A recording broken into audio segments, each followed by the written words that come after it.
Welcome back. It's time for a climactic battle. Now that we've retrieved all of these scattered Lois Knights, it is time to venture down into the old chaos and do what was asked of us.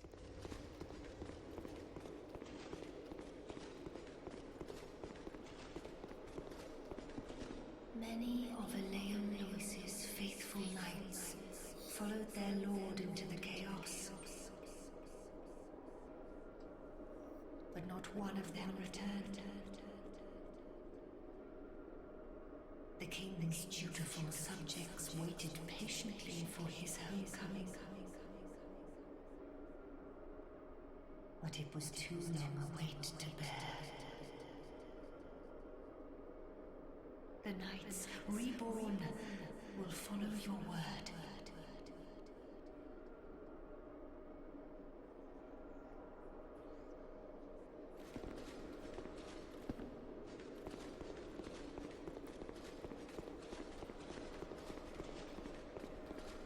Talking to her is more or less the only clue that you get that you can actually find more knights. And believe me, it's something you really, really want to do. Alright, folks, it's go time.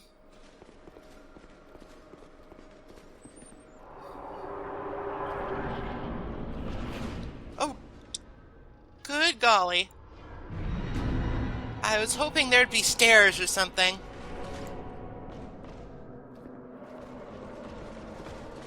This is the old chaos, a almost nostalgic looking place if you think about it. Our goal here is to take out the charred Lois Knights. They will spawn periodically from those inky black portals over there. And this is actually really hard. And also why you want as much help as possible. There are a lot of these guys, they hit hard, they're tough, and some of them have pyromancy at their command. Those I find the most dangerous because they will often clock you from a million miles off screen.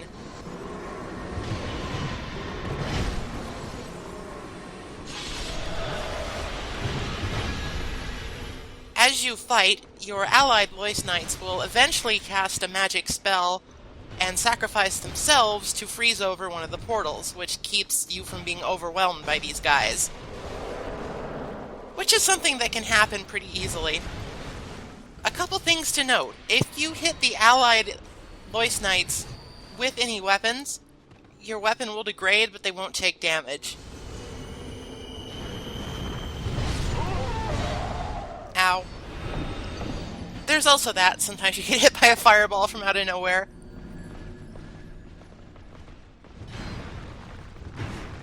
So yeah, this part is difficult. I would not at all be adverse to recommending that you summon somebody for help because, you know, power in numbers. More targets, less chance you get sniped while you're trying to heal or whatever. I'm stubborn though, so I'm not going to do it.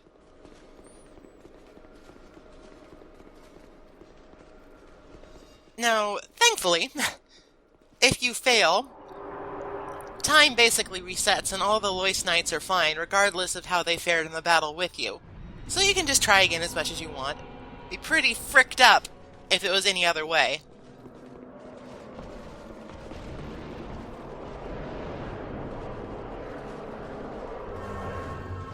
The charred Lois Knights are fairly resistant to fire, but dark works pretty well on them.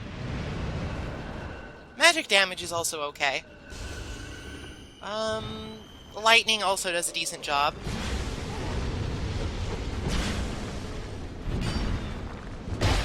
I do not believe they can be backstabbed. I have tried, and it has not gone well for me. I'm using Santier's Spear here, primarily so I can just sort of swing it around and not worry about it breaking mid-fight, because that has happened, and it's really, really annoying. It's also pretty good at locking them down for a while. though they are surprisingly agile with their kind of ridiculous backsteps. Ah, yes, the Lois Soul. I'll talk a little bit more about those later, but rest assured, sometimes Lois Knights will drop those and you want to pick them up. Except you really don't, because fuck them. I would recommend using mostly life gems in this phase unless you're in immediate danger of dying. You are probably going to take some damage here no matter what you do. There's just so many dudes, and so many dudes with fireballs, and your 4 helpers can only run so much interference. And, you know, sometimes that happens. This is just not a particularly well-designed engine for handling so many enemies at once. At least not in such an open area.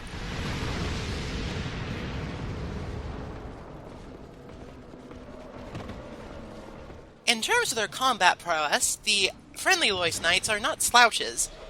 They don't do a whole lot of damage, but they're very tough, and they can definitely distract the enemy long enough for you to get heal in, or not die, or whatever. Their magic spells are kind of weak, but when they actually just go ahead and attack people, it can actually do a reasonable amount of damage.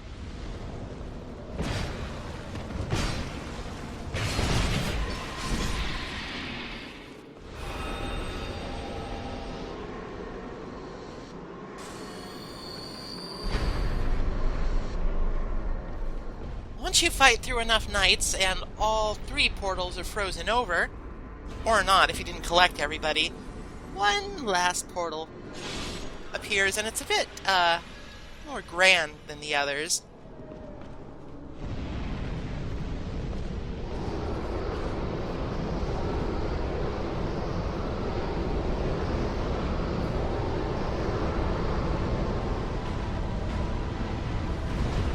And out pops the burnt Ivory King, the final boss of Aleum Lois. If one of your friends is still alive, they will help you in this fight, apparently knowing enough to know that their king has gone hollowed, whatever you want to call it. I guess burnt. I mean, it's in the title. What am I even talking about? Sorry. Anyway, the burnt Ivory King.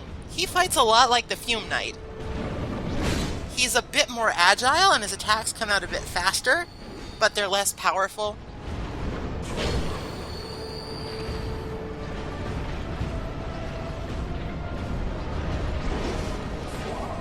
He also, like the Fume Knight, has an alternative form to his weapon. In this case, he can enchant his Ultra Greatsword and turn it into basically a full-size beam saber. It hurts a lot, it has a lot of range, it comes out pretty quickly, but I feel like the thing that you can really take advantage of with it, though, is that he cannot use his smaller weapon while it is enchanted like this. Unlike the Fume Knight, who could sort of punish you fairly severely with his smaller sword while he was hitting you with his greatsword, this guy not so much. That makes him quite a bit more open to attacks. His attacks are nothing really to write home about. They're the usual menagerie of jumping attacks and charge attacks. He also has an impale move that I showed off earlier. Hurts quite a lot.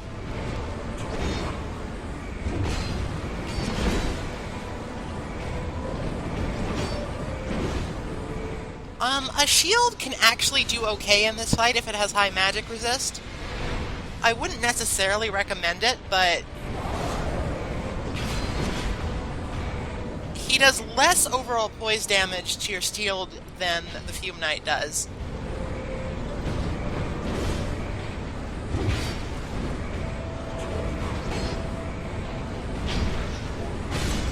He also has the standard shockwave attack that literally every video game boss in history has.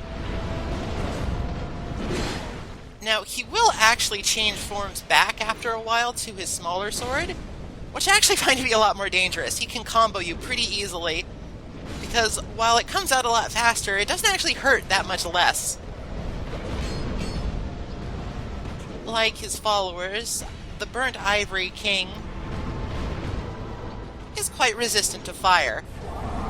However, dark and magic do pretty well, and he leaves himself very open when he enchants his weapon.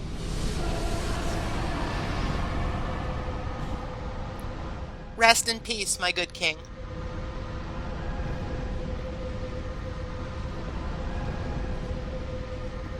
Another one for our crown collection.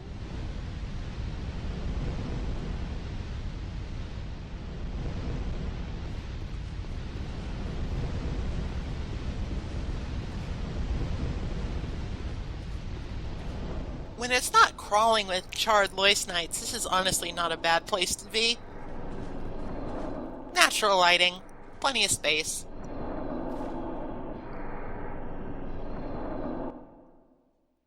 Nature all around.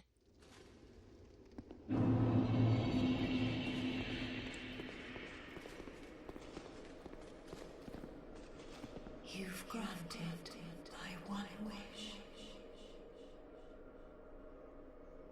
Now, I have no regrets.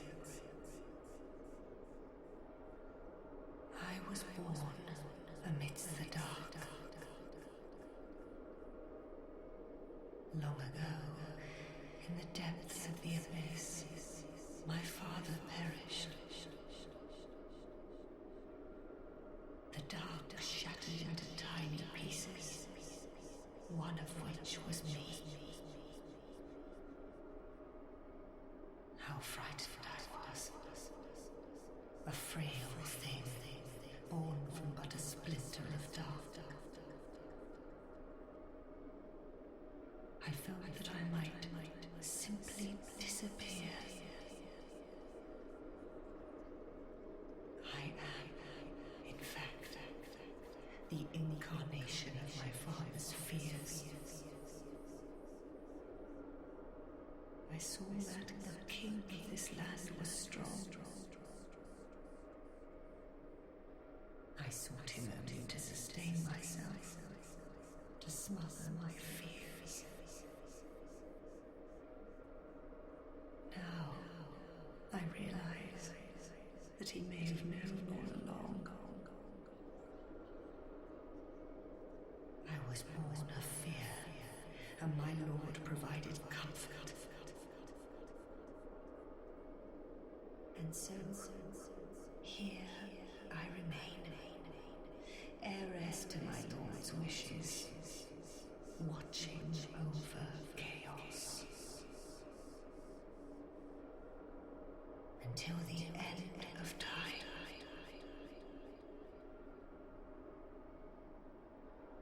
The Knights of Lois were swallowed by the chaos, where their souls still remain. I pray for their deliverance. The Knights of where there's So about those Lois souls, if you bring enough of them to Alsana, the Silent Oracle, our friend, she will give you some special rewards. However, grinding them is probably one of the biggest pain in the butts in the entire game. Did it once, not sure I want to do it again. I will consider it, but it's not going on camera because it's mind-numbing.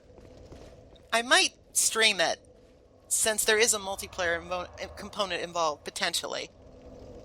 But that's for another day. For now,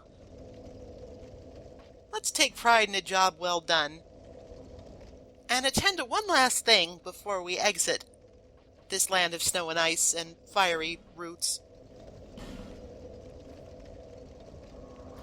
We will be making a return at some point. I think there's a couple of things I forgot to pick up on our travels. There's just so much in this game sometimes. I know where most of it is, just not all of it.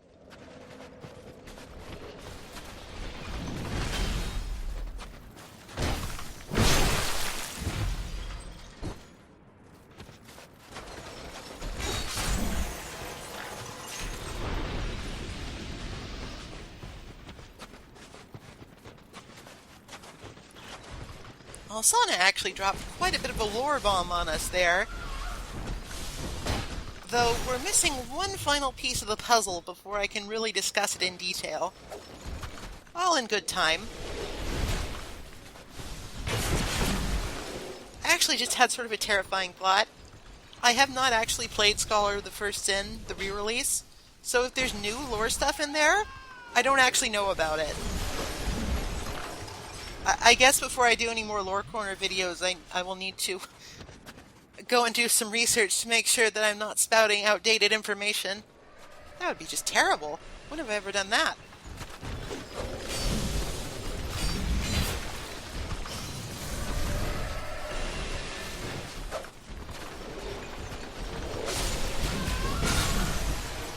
Fighting through this field of retainers, crystal golems, and this asshole sniper one more time.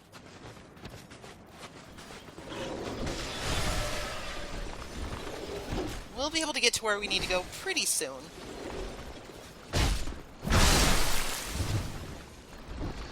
Though, I use need lightly. You can go the entire game without seeing this area that I'm about to uncover, and I would say that you're probably better off for it. But I am bound by duty, and so we will seek it out.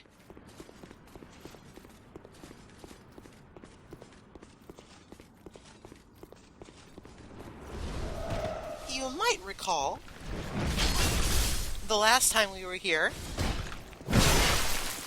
that there was a locked door to the left of this intersection. I believe I skipped over it because I didn't want to tangle with the extra Rampart Golem and his hollowed friends. But now that we have the key, which we found in the Flexile Sentry Cave, we can actually explore this area more thoroughly.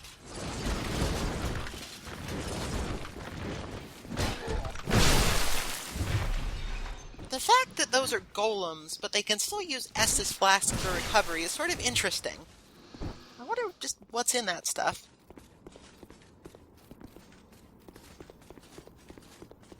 I guess that's for brighter minds than ours. Behind this door is a curious-looking area and a bonfire. Now, if we were feeling so inclined, which we are not at the moment, we could examine this coffin. Examining coffins in these games has a bit of a tradition of taking you to interesting places. If we were to examine that, we would actually go sliding down the slope into the area below, which is this area's special DLC zone. This DLC area's special co-op zone. It's also probably the most obnoxious of them all, so you can look forward to that a little later, I guess, but for now I'm not going to do that, so bye.